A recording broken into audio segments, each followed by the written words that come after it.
श्रोताओं नमस्कार, स्वागत करते हैं आपका इस भेंट वार्ता में। आज हमारे साथ बातचीत करने के लिए बेहद खास मेहमान हैं। आप हैं संदीप रोहितास जी। आप स्टेट बैंक ऑफ इंडिया की गोपालगंज शाखा में असिस्टेंट के रूप में कार्यरत हैं और साथ ही साथ आप जो है दृष्टि बाधित हैं। तो 4 जनवरी को हम प्रतिवर्ष पूरे विश्व में विश्व ब्रेल दिवस के रूप में मनाते हैं। तो आज एक बहुत अच्छा मौका है कि हमारे जो दृष्टिबाधित भाई बंधु होते हैं उनका जीवन कैसा होता है और कैसे वो एक आम आदमी की तरह जीवन जीने के लिए ब्रेल लिपि का इस्तेमाल करते हैं। इन तमाम चीज़ों के ऊपर बातचीत करने के लिए हमारे साथ संदीप रोहितास जी हैं। संदीप रोहितास जी, सबसे पहले आपका बहुत बहुत स्वागत है हमारे स्टूडियो में। आकाशवाणी सागर के सभी श्रोताओं को, आकाशवाणी सागर 102.6 मेगाहर्ट्ज़ सुनने वाले सभी श्रोताओं बंधुओं को सबसे पहले मैं हार्दिक नमस्कार प्रस्तुत करता हूं और नव वर्ष की शुभकामनाएं देता हूं। संदीप जी, सबसे पहले आपसे हम जानना चाहेंगे कि विश्व ब्रेल दिवस मनाया जाता है 4 जनवरी को, तो हमारे दृष्टि बाधित भाई बंधुओं के लिए ब्रेल लिपि का क्या महत्व है और इस दिवस की क्या सार्थकता है, आप क्या बताना चाहेंगे?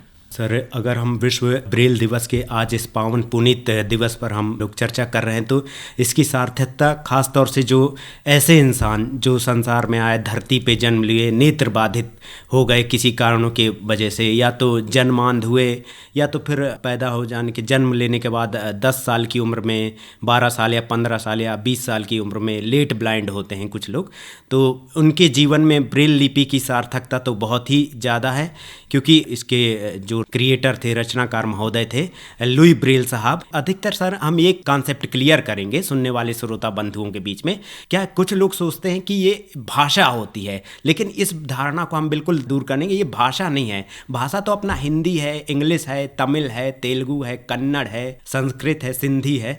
तो ये भाषा नहीं है, ये एक लिपि है सर। जिस तरह से अपन सामान्य व्यक्ति हिंदी में लिखने के लिए देवनागरी लिपि बोली जाती है, देवनागरी लिपि में अपनी हिंदी भाषा लिखी जाती है, और इसी तरह हमारा दृष्टिबाधित व्यक्तियों का पढ़ने लिखने के लिए, क्योंकि कहा जाता है कि अगर आंखों से दिखाई नहीं देता, आमतौर पर समाज में ये धारणा है कि अगर दिखाई नहीं देता तो शिक्षा का कोई विकल्प नहीं है। लेकिन इसको तोड़ा हमारे दृष्टि दिव्यांग व्यक्तियों के मसीहा कहिए या भगवान कहिए, लुई ब्रेल साहब ने तोड़ा था। इनका जन्म फ्रांस की राजधानी पेरिस से तकरीबन 25 मील दूर कुब्रे नामक गांव में 4 जनवरी सन 1809 में हुआ था, और इनकी मृत्यु हुई थी 6 जनवरी सन 1852 में। अल्पकालिक जीवन रहा है साहब इनका, 42 या तकरीबन 45 वर्ष का ही छोटी सी ही आयु पाई।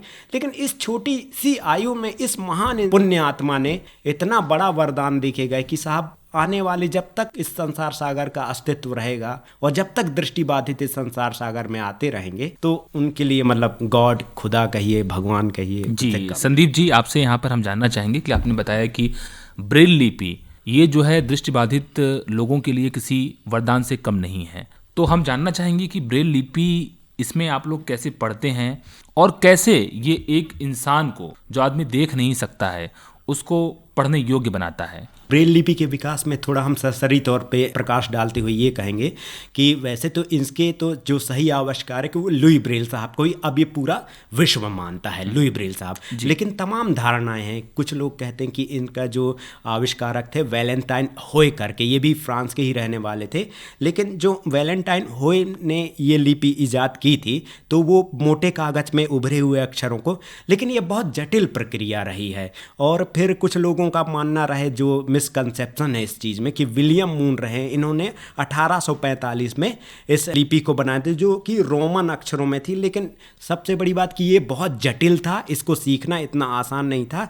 और पूरे विश्व में जो एक चेतना आई, जो लिपि मानी गई है, वो लुई ब्रेल साहब को ही माना गया है कि इसका जो सही आविष्कार करता रहे। इसमें सर सभी प्रकार की, मतलब हमारे हिंदी के जो हिंदी वर्णमाला है या इंग्लिश के ABCD यानी जो 26 लेटर होते हैं, इंग्लिश हुआ, संस्कृत हुआ, और गणितीय जो चिन्ह रहते हैं सर, यानी जोड़, घटा, गुणा, भाग, बटा के निशान, दशमलव का चिन्ह, घन मूल, वर्गमूल, और संगीत की जो सरगमें लिखी जाती हैं, जैसे देखा जाए संगीत की 7 स्वर हैं, सा रे गा मा पा धा नी सा, उसमें भी 4 कोमल स्वर रहते हैं और एक तीव्र स्वर। तो उसका संगीत की जो सरगम लिखने का पूरा इसमें लिखा गया है। और इंग्लिश का भी इसमें है, गणित का हमने बताया है, और ये बताया जाता है कि कॉन्ट्रैक्टरी ब्रेल भी लिखना होता है। जैसे हमारी सामान्य भाषा में शॉर्ट हैंड होता है, तो बड़े बड़े वाक्यांश को लिखने के, उसको संक्षिप्तीकरण करने के लिए तो संक्षिप्त सहायता भी है ब्रेल में। जैसे हम इंग्लिश का बताएं तो जैसे नॉलेज लिखना है, अब नॉलेज लिखेंगे तो पूरा लिखेंगे तो लंबा पड़ जाएगा,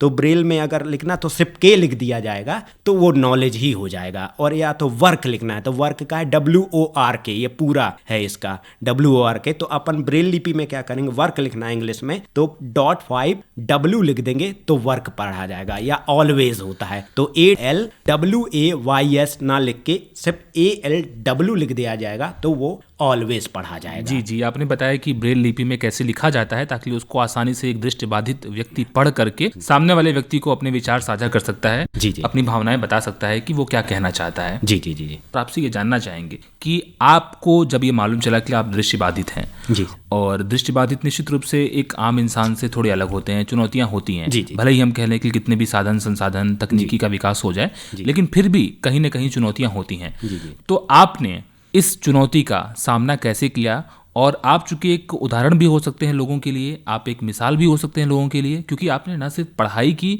बल्कि पढ़ाई करने के बाद बैंक में आप असिस्टेंट के पद पर कार्यरत हैं स्टेट बैंक ऑफ इंडिया में। तो अपनी इस यात्रा के बारे में हमारे श्रोताओं को बताइए आप। हाँ सर, सुनने वाले श्रोताओं बंधु को मैं एक चीज़ बिल्कुल क्लियर कर दूं कि मैं जन्मांधी हूँ और जन्म से ही दृष्टिबाधित ब्लाइंड पर्सन हूँ। तो हम बहुत परेशान रहते थे और बचपन में तो सर ऐसा था कि जैसे सामान्य बच्चे जो गतिविधि करते हैं जीवन में, सभी लोग 5 साल की, 8 साल 10 साल की उम्र में क्रिकेट खेलना या दौड़ भाग करना, मैं नहीं करता था और करने की कोशिश भी करता था। तो हम झूठ क्यों बोलें, जैसे हमारे छोटे भाई और बड़े भाई लोग दौड़ते थे, उनको तो दिखाई देता था, सामान्य बच्चे थे, तो हम उनके जैसा सोचते भी था, क्योंकि छोटे आयु के बच्चे को तो पता ही नहीं होता कि हमें नहीं दिखता, वो तो एक अबोध बालक जैसा समझिए। तो हम भी दौड़ने लगते थे, तो कई बार हम पेड़ से टकराए हैं और हमें बहुत चोटें भी लगी हैं, और हम कई बार हमारा एक्सीडेंट भी हो गया साइकिल से। तो 10-11 साल के थे तो सर पे 15 या 18 टाँके भी आए। तो अब पिताजी भी बड़े परेशान थे, घर में मम्मी पापा लोग भी चिंतित रहते थे कि न जाने इस बच्चे का क्या हो गया। अब पापा ने हमारे लिए बहुत संघर्ष किया, जिसने जैसा बताया, क्योंकि पिताजी को बहुत चिंता रहती थी कि इस अंधे बालक का क्या करेंगे अपन, कि कैसे इसका जीवन का आगे चलेगा।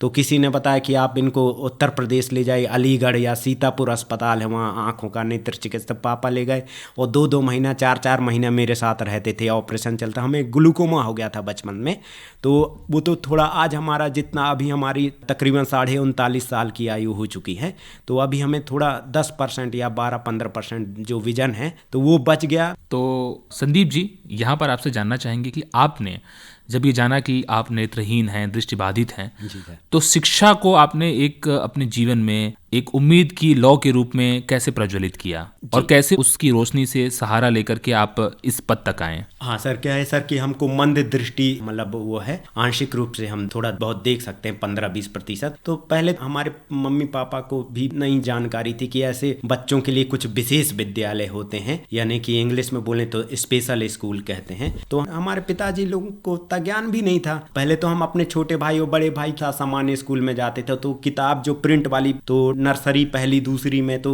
थोड़े बड़े अक्षर रहते हैं, नर्सरी पहली दूसरी में, तो हम आंख के पास बिल्कुल सटा के ऐसे किताब को उसमें देखते थे कि ये आ अनार का लिखा है, आ आम का ऐसा होता है, ई इमली का ऐसा होता है, या ए फॉर एप्पल ऐसा होता है, बी फॉर बॉय ऐसा होता है, सी फॉर कैट ऐसा होता है, या 1 ऐसे लिखा जाए, 2 ऐसे, वो हम बिल्कुल आंख में इतना सटाना पड़ता था, तब हम देख पाते थे प्रिंट का। लेकिन फिर क्या है, हमारी जैसे क्लासेस बढ़े और हमको हमारा छोटा भाई या बड़े भाई परीक्षा एग्जाम के दौरान में वो लिख दिया, यानी स्क्राइब या श्रुत लेखक बोलते हैं, वो लिख दिया। तो हम तो ऐसे 5वीं तक उस जमाने में, तो क्योंकि हमारा 90 के दशक से शिक्षा शुरू हुई है 1989 या 1991 में, तो नर्सरी पहली में अब जब 5वीं क्लास आई तो उस जमाने में तो हम मध्य प्रदेश में बोर्ड एग्जाम चलते थे। अब उस समय हम अंबिकापुर में, हमारे पिताजी छत्तीसगढ़ में ही रहे, आदिम जाति, लुंडरा, अंबिकापुर, सूरजपुर, जगदलपुर इधर, तो उधर 5वीं में तो बड़ी हम मुश्किल आ गई कि भैया भैया वो बोर्ड एग्जाम था, तो वहाँ के प्रिंसिपल महोदय में, भैया इनको क्या हो गया, ये कैसे लिखेंगे एग्जाम, हम स्क्राइब भी अलाउ नहीं कर सकते, ऐसा तो कोई प्रावधान है नहीं।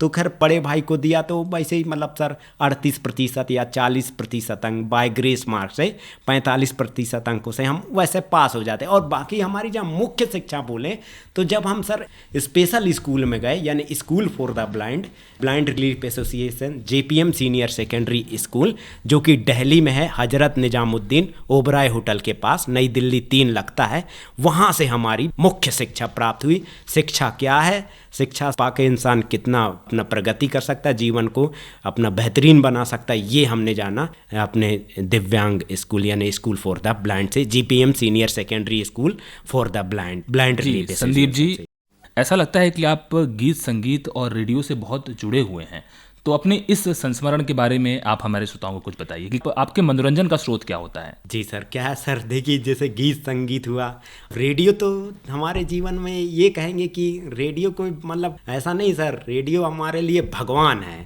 क्योंकि अब हम टेलीविज़न तो उतना देख नहीं सकते अच्छे से, दूरदर्शन पे जो चित्र होती है, तस्वीरें बनती हैं स्क्रीन पे, वो मतलब काफ़ी पास से तब दिखता है, उसमें भी हम सुनते ही हैं, एक प्रकार से हम ये कहेंगे टीवी में भी हम सुनते हैं, देख नहीं पाते हैं अच्छे से। तो रेडियो तो श्रव्य माध्यम ही है, तो इसको तो हम एक भगवान की तरह मानते कि हमारे पास आज भी हम बोलें कि कम से कम एक रेडियो तो अपने पास है। वर्तमान में मेरे पास खुद 4 रेडियो हैं। संदीप जी, आपने बताया कि आप रेडियो रखते हैं और रेडियो ही आपके जो मनोरंजन का मुख्य आधार है, तो हम अपने श्रोताओं को यहाँ बता दें कि आप जब हमारी स्टूडियो में बैठे हुए हैं, चूंकि ये दृश्य माध्यम नहीं है, श्रोता बंधु केवल हमें सुन पा रहे हैं, तो संदीप जी अपने साथ बहुत सारे ऐसे उपकरण लेकर के आए हैं, रेडियो भी लेकर के आए हैं, और आप दिखाना चाहते हैं हमारे श्रोताओं को, खासकर जो दृष्टिबाधित लोग हैं, जिनको दृष्टि ना होना, ज्योति ना होना उनको एक बाधा लगती है, उन लोगों के लिए ये एक उदाहरण हो सकता है कि कैसे आप अपने सामान्य कामकाज को करते हैं, पढ़ाई को करते हैं, लोगों से संपर्क स्थापित करते हैं, ज्ञान, सूचना, मनोरंजन सब कुछ हासिल करते हैं। तो सबसे पहले हमारे श्रोताओं को आप कुछ करके दिखाइए कि रेडियो कैसे सुनते हैं, ना सिर्फ इससे आप मनोरंजन करते हैं बल्कि ज्ञान और शिक्षा भी हासिल करते हैं। जी जी बिल्कुल, मैं श्रोता बंधुओं को सर बताना चाहूँगा सर, जैसे ये सर हमारा रेडियो सेट है, मीडियम बैंड FM और USB वाला सिस्टम है। FM तो अपन सुनते ही हैं, लेकिन इसमें सर हमने 8 GB का पेन ड्राइव है। ये अपना पेन ड्राइव में हमारा पूरा सिलेबस है, मैंने BEd किया है स्पेशल एजुकेशन में, दृष्टि बाधा वाले क्षेत्र में, तो इसका पूरा सिलेबस इसमें रिकॉर्डिंग फॉर्मेट में है, ऑडियो फॉर्मेट में। तो मैं श्रोता बंधुओं को उदाहरण के तौर पे समझाना चाहूँगा कि एक दृष्टि बाधित, नेत्र बाधित व्यक्ति, क्योंकि ब्रेल लिपि में अगर जब साहित्य नहीं होगा तो अपन लोग सुन के ही अध्ययन कर पाएंगे और ज्ञान और जानकारी पा पाएंगे। तो उदाहरण के तौर स्टडीज मूल्यांकन 2 शब्दों से मिलकर बना है, मूल्य और अंकन, अर्थात छात्र के गुण दोषों की व्याख्या करके उसके संबंध में उचित निर्णय करना अथवा उसके यथार्थ मूल्य का निर्धारण करना ही मूल्यांकन है। मफाद के अनुसार मूल्यांकन निरंतर चलने वाली प्रक्रिया है। यह छात्रों से औपचारिक शैक्षणिक उपलब्धियों की अपेक्षा करता है। डॉक्टर भट्ट व गुप्ता के अनुसार मूल्यांकन में संपूर्ण व्यक्तित्व की परीक्षा ली जाती है। किसी का मूल्यांकन करने के लिए हमें उसकी केंद्रीय शिक्षक पात्रता परीक्षा CTET 18/11/2012 पार्ट फर्स्ट बाल विकास एवं शिक्षा शास्त्र निर्देश। निम्नलिखित प्रश्नों के उत्तर देने के लिए सबसे उचित विकल्प चुनिए। नंबर 1, लॉरेंस कोहलबर्ग के द्वारा प्रस्तावित निम्नलिखित चरणों में से प्राथमिक विद्यालयों के बच्चे किन चरणों का अनुसरण करते हैं? A, आज्ञा पालन और दंड उन्मुखीकरण, B, व्यक्तिकता और विनिमय, C, अच्छे अंततः व्यक्तिक संबंध, D, सामाजिक अनुबंध और व्यक्तिगत अधिकार। ऑप्शन B और D, B, A और D, C। ये है सर। जी, आपने 2 जो है यहाँ पे रिकॉर्डिंग्स जो है अपने पेन ड्राइव के माध्यम से रेडियो से प्ले किया। जी, जी। इससे आप सीखते हैं जी। जो आपका BEd का सिलेबस था, हाँ। ये उसका हिस्सा है। जी जी जी जी। तो आप ऐसे ही पढ़ाई करते हैं, जी, जी, ऐसे ही जी, मूल्यांकन आपका होता जी, है, जी, जी, ऐसे ही सही उत्तर तक पहुंचते हैं। जी सर, जी सर। तो कोई भी दृष्टिबाधित व्यक्ति बड़े आराम से जी सर इस माध्यम से पढ़ सकता है। तो हमारे श्रोता बंधु आज पहली बार इस तरह का प्रयोग देख रहे थे कि रेडियो पे रेडियो सुन रहे थे। कैसे एक दृष्टिबाधित व्यक्ति के लिए रेडियो एक माध्यम हो सकता है पढ़ाई का, और उस पे आप न सिर्फ मनोरंजन करते हैं बल्कि जो सिलेबस आपका है पेन ड्राइव में लेकर के उसको आप सुन करके अपनी पढ़ाई भी कर सकते हैं। और इसी माध्यम से संदीप रोहितास जी पढ़ाई करते हैं। जी। संदीप जी, बस आखिरी में आपसे हम जानना चाहेंगे, आपने जो है सारी चुनौतियों को पार किया, शिक्षा ग्रहण की, आप अच्छी खासी वैवाहिक जीवन में भी हैं जी। और एक आम व्यक्ति की तरह जो पारिवारिक जीवन होता है उसका भी गुजारा कर रहे हैं। हम पेशेवर जिंदगी के बारे में बात करना चाहेंगे। हाँ, बहुत सारे लोगों को ऐसा लगता है कि यदि वो दृष्टिबाधित हैं, देख नहीं पाते हैं, तो वो काम नहीं कर सकते हैं, पेशेवर जिंदगी उनकी शून्य है। Yes, तो यहाँ पर आपसे हम जानना चाहेंगे कि आप जब बैंक में काम करते हैं जी सर। तो आपका काम किस प्रकार का होता है, और चूंकि आप अपने साथ बहुत सारे पेपर्स लाए हैं जिसमें आपने ब्रेल लिपि से बहुत कुछ उकेर रखा है, जी सर। मोटे कागज के ऊपर आपने उकेर रखा है, तो हम चाहेंगे कि हमारे श्रोताओं को आप यहाँ पढ़ करके दिखाइए कि कैसे आप जो है ब्रेल लिपि में लिख लेते हैं और किसी संदेश को लिखने के बाद पढ़ करके किसी को संप्रेषित कर सकते हैं। जी जी जी, श्रोता बंधुओं को बिल्कुल बताना चाहेंगे सर। जैसे मैं रीजनल ऑफिस में था जब मेरी नौकरी बिल्कुल लगी थी सन जून 2015 में, तो आरबीओ में 4-5 महीने में था, भारतीय स्टेट बैंक के रीजनल ऑफिस में। तो वहाँ जो साहब थे, बड़े बड़े साहब लोग थे, तो साहब लोग ने देखा भाई आपको कुछ तो काम करवाना पड़ेगा, तो आप बताओ आप क्या कर सकते हो। तो सर साहब लोगों को मैंने बताया सर हम मैसेज कन्वे करने का काम कर सकते हैं। तो वो कहते कि मैसेज भी कैसे कन्वे करोगे भाई, आप लिख भी। तो हमने कहा सर हम लोग का ब्रेल लिपि है। तो जैसे बड़े बड़े साहब लोग थे वहाँ पर बैंक के अधिकारीगण, उन्होंने हमें ब्रेल लिपि में लिखवाया और कई बार सुनते भी थे, उनको यकीन ही नहीं आता था कि भाई आपने ये कैसे लिख लिया, बड़ा अजीबोगरीब है। तो हमारी पीठ भी थपथपाते थे और बहुत सर हमको प्रोत्साहित कर हमारी हौसला अफजाई भी करते थे, खुद भी बहुत खुश होते थे कि वाह यार आप लोग बहुत महान इंसान लोग हैं। तो इस तरह से तो एक मैसेज हम, वैसे मैसेज तो कई हैं लेकिन एक उदाहरण के तौर पे हम एक मैसेज पढ़ के बता रहे हैं सर। जैसे सर मैसेज हमने कन्वे किया था, ये पुराने मैसेज है, सन 2015 के हैं। तो जैसे मैसेज कन्वे किया था, मैनेजर एनपीए की साइट में जाओ, वहाँ से नोडल ऑफिसर का प्रोफार्मा भरो, इसमें हर ब्रांच को 2 ऑफिसर्स के नाम देना है जो एलएचओ कार्यालय से फोन आने पर लोन खातों के बारे में सही जानकारी दे सके। जी संदीप जी, ये जो पेपर आपने लेकर के पढ़ा है, अपने श्रोताओं को हम बता देना चाहेंगे कि एक सफ़ेद कागज़ है, ये मोटा कागज़ है ये जी सर। और इस पे ब्रेल लिपि से आपने उकेर रखा है कुछ, जी सर। और आप इस पे स्पर्श करके पढ़ पा रहे हैं आपने इस पे क्या लिखा हुआ है। यही संदेश आपने यहाँ पे जो लिखा हुआ है अभी हमारे श्रोताओं को पढ़ के सुनाने का काम किया है। जी सर। बहुत अच्छे तरीके से आपने ब्रेल लिपि के बारे में बताया। जी सर। हम अपने इस बातचीत को यहीं विराम देना चाहेंगे और तमाम लोगों से ये कहना चाहेंगे कि किसी भी प्रकार की जो दिव्यांगता होती है वो बाधा नहीं होती है और वो सहानुभूति के पात्र नहीं होते हैं, बल्कि वो बराबर के अधिकार और बराबर के अस्तित्व के पात्र होते हैं। तो वैसे लोगों के प्रति आप थोड़ा सा अपना रवैया उस प्रकार से रखिए ताकि उनको भी समाज में मुख्य धारा में शामिल होने का मौका मिल सके। बहुत बहुत शुक्रिया अदा करना चाहते हैं संदीप रोहितास जी, और बहुत ही खुशनुमा और बहुत जीवंत अनुभव रहा आपसे बातचीत करने का, और हमें पूरी उम्मीद है कि हमारे श्रोता भी आपके साथ हुई इस बातचीत को बहुत आनंद के साथ सुनेंगे। बहुत बहुत शुक्रिया पधारने के लिए संदीप रोहितास जी। धन्यवाद साहब, आकाशवाणी सागर में बुलाने के लिए, इज्जत अफजाई करने के लिए सर आप लोगों को मैं बहुत बहुत आभारी हूँ सर, धन्यवाद करता हूँ।